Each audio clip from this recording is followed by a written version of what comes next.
بسم اللہ الرحمن الرحیم۔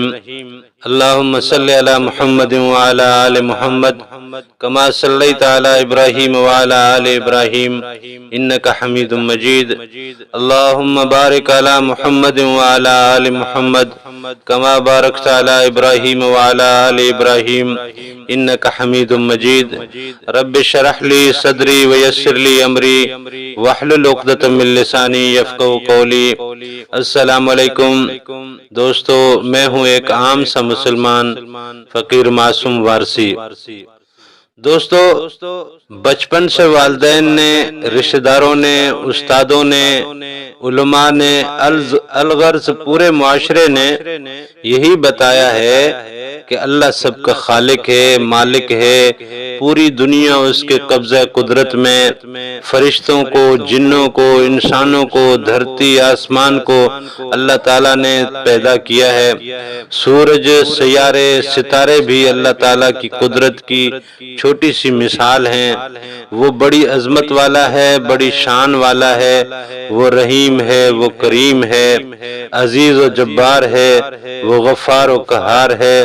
اس کے جلال کی کسی میں تاب نہیں، اس کے سامنے ٹھہرنے کی کسی کی طاقت نہیں، اس کی مرضی اور اجازت کے بغیر کوئی بول نہیں سکتا۔ بروز حشر اس کے حساب و کتاب کا میدان سجے گا، جنت سجائی جائے گی، جہنم کی آگ بھڑکائی جائے گی، پل صراط ہوگی، سورج سوا نیزے پہ ہوگا، کوئی کسی کو نہیں پہچانے گا، ماں باپ اولاد سے بیزار ہوں گے، بھائی بہن ایک دوسرے سے بیزار ہوں گے۔ مطلب کہ اللہ کا خوف، اللہ کا ڈر، اللہ کا رعب، اللہ کا جاہ و جلال، اس کی اسی طرح کی نہ جانے کتنی ہی باتیں سن سن کر، پڑھ پڑھ کر اللہ پاک کی عظمت و کبریائی میں خود کو ابدیت کی چادر میں چھپانے کی بجائے انسان نے یہ کلیہ اپنایا ہوا ہے کہ ہم تو کمزور ہیں، ہم غلطی کا گھر ہیں، ہم خطا کار ہیں، گناہ گار ہیں، ہم رب کو راضی کس طرح کر سکتے ہیں۔ اس کے نور اور جلووں کو صرف قصے، کہانیوں، شعروں اور تقریروں تک ہی محدود کر دیا ہے۔ اذان ہوگی تو جو لوگ کچھ کر نہیں سکتے وہ نماز کے لیے چلے جائیں گے۔ عید شب رات آئے گی تو محلے کی مسجدوں سے ذرا سریلی آوازیں اٹھیں گی اور چند حضرات اللہ کو راضی کرنے کے لیے مسجد کی طرف جائیں گے۔ آدھی سادھی نماز، تلاوت، تقریر و جلسے اور نوافل کے بعد گھر لوٹیں گے۔ پھر صبح کی نماز تو اکثر چھوٹ ہی جاتی ہے، اور یہ بھی کہ اگلے دن کا کام اور کام سے چھٹی کر لی جائے گی۔ رات مسجد میں تھے، روزے بھی یوں ہی سرسری رکھے جاتے ہیں۔ بازاروں، دکانوں کے بند ہونے کی وجہ سے جن کا روزہ نہیں بھی ہوتا وہ روزے جیسا منہ بنا کر دن پورا کرتے ہیں۔ روزی کمانے کے آداب نہیں، بس کام پہ آئے تھے، اب کچھ کریں نہ کریں، بس حق ملنا چاہیے۔ حق ادا کرنا تو جیسے بھول ہی گئے ہیں۔ رشتہ داروں، دوستوں اور مہمانوں سے مروتاً برتاؤ میں انانیت کی تسکین کے لیے رکھ رکھاؤ برتا جاتا ہے، جبکہ والدین کی عزت، والدین کے آداب، والدین کے حقوق، والدین کی تعظیم تو فوت ہی ہو چکی ہے۔ عبادات اور ریاضتوں کا شوق تو نہ جانے کہاں کھو گیا ہے۔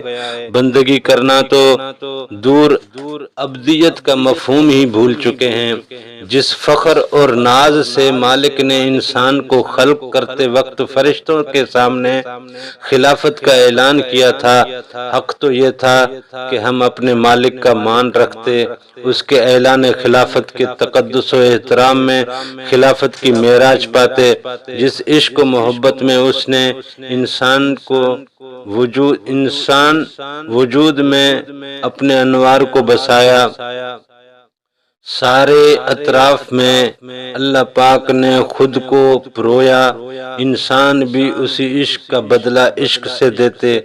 اس نے اپنی قدرت کے راز انسان کو بخشے اور اپنی حدوں میں پرواز کی طاقت دی۔ ہم نے وہ طاقت نہ جانی، نہ اس کی قدر کی، نہ ہی خود کو عشق کی راہوں میں ڈالا۔ بھلا زمانے میں ایسا کہاں ہوتا ہے کہ کوئی بھرپور محبت دے، اپنا عشق کمال کی معراج تک نبھائے اور بدلے میں اسے بے قدری، بے شناسی، بے مروتی، بے وفائی ملے۔ پھر کوئی اپنے عشق اور محبت میں کمی نہ لائے۔ محبوب اور محب کے اس رشتے میں آپ کسے درست سمجھیں گے اور کس کو غلط مانیں گے؟ اس باکمال قدرت کے مالک، رحیم و کریم کی کبریائی و عظمت والے رب کو مذہبی اور شرعی ایمان کی کسوٹی پہ نہ ہی صحیح عام دنیا داری کی کسوٹی پہ پرکھیں اور ذرا رسم محبت تو نبھائیں۔ رشتہ داری کے اصول اپناتے ہو، مروت میں ہی صحیح مگر اپناتے تو ہو۔ دوستی کے تقاضے نبھاتے ہو، پڑوسی کے ساتھ رکھ رکھاؤ کرتے ہو، مہمان کی خاطر مدارت کرتے ہو۔ رشتہ داری جتنا ہی صحیح برتاؤ اپنا لو اپنے رب سے، دوستی کی دنیاوی رسم جتنا ہی بھرم رکھ لو، زندگی میں اپنے پڑوسی جتنا ہی خیال رکھ لیتے، مہمان کے جیسا ہی سلوک کر لو اپنے رب سے۔ آپ سب کو یقین ہے اور یہ سب کا ایمان بھی ہے کہ اللہ تعالیٰ بہترین بدلہ دینے والا ہے۔ وہ کسی کا بھی احسان نہیں رکھتا۔ وہ بندے سے کہتا ہے کہ بتا بہترین بدلہ دینے والا کون ہے، سب سے بہترین انصاف کرنے والا کون ہے؟ یقیناً اللہ سے بڑھ کر بہترین بدلہ دینے والا کوئی نہیں۔ اور یقین مانیے کربلا جیسی قربانی وہ ہر کسی سے نہیں لیتا، حضرت ایوب جیسی اذیت و بیماری والی ضمانت نہیں لیتا، نہ وہ کسی کو آرے سے چرواتا ہے، نہ ہی کسی کی کھال کھچواتا ہے، نہ کہ سولی پہ سجاتا ہے۔ یہ تو سب اپنے اپنے عشق میں مست تھے، یہ سب کر گئے، ورنہ رب کے حضور تو ہلکی سی ادا بھی قبول ہو جاتی ہے۔ بس دنیاوی رشتوں کے جیسی ہی ادا پیدا کر لو۔ آپ رب کے حضور ذرا سی بھی ادا لے کے چلے گئے تو اس کی کریمی اپنے کرم کا رنگ دکھا کے ہی رہتی ہے۔ اس ذات عالی صفات نے اگر ذرا سا بھی کرم کر دیا تو آپ کیا سمجھتے ہیں کہ کیا سے کیا ہو جائے گا؟ اللہ تعالیٰ سے دعا ہے کہ ہم سب کو وفاؤں کے آداب سے آشنائی نصیب کرے، اپنے پیارے محبوب کی عزت و حرمت کے وسیلے سے سب رشتوں کے آداب کا سلیقہ نصیب کرے۔ آمین۔ جزاک اللہ۔